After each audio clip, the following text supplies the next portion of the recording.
I've got a book for you. The name of the book is Chrysanthemum. It's by Kevin Hicks. He's the author. What does the author do? Caleb. The author writes the story. Can anyone tell me what the illustrator does? Letitia. The illustrator creates the pictures of the story. Does anyone know anything about chrysanthemum? Have you ever heard that word before? Talia. I say that chrysanthemum is named after a flower. Take a look at the cover, boys and girls. Give me a thumbs up if you think her predictions may be correct. How do you know, Desmond? Because it's a flower on the front cover. So you think chrysanthemum may be a what? Flower. A flower. Let's see. We're going to make mind movies. When we make mind movies, there are 5 things we need to remember. Who can name one? Charlie? When you're making a mind movie, you need to know what you see. Okay, we want you to visualize. We're going to see with our eyes. Caleb?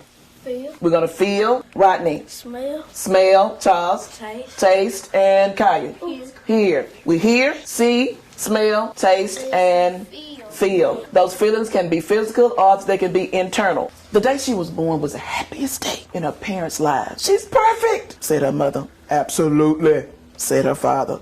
And she was. Her name must be everything she is, said her mother. She must be absolutely perfect, said her father. Her parents named her Chrysanthemum. Chrysanthemum grew and grew and grew. When she was old enough to appreciate it, Chrysanthemum loved her name. She loved the way it sounded when her mother woke her up. I can imagine now.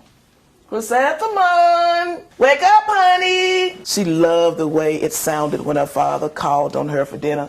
Chrysanthemum, time for supper. And she loved the way it sounded when she whispered it to herself in the bathroom mirror. I can see her now. Chrysanthemum. Do you see it? Make that mind movie. Chrysanthemum loved the way her name looked when it was written in the ink on an envelope.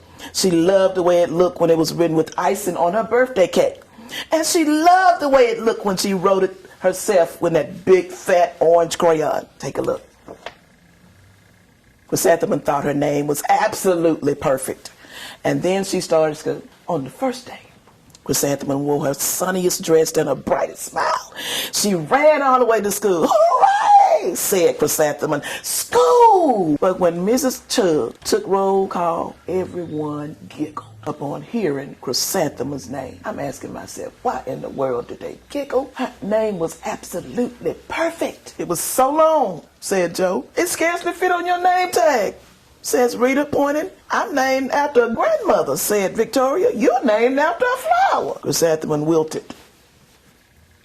She did not think her name was absolutely perfect. She thought it was absolutely dreadful. Tell me more. What do you think is going to happen? Let's make a prediction. Erica. I predict on the next page that she won't want to go to school because everybody's making fun of her because of her name. Okay. Can anyone make a text-to-self connection about anything we've read so far? First day of school, maybe? Your name was absolutely perfect until somebody messed it up. Kaya.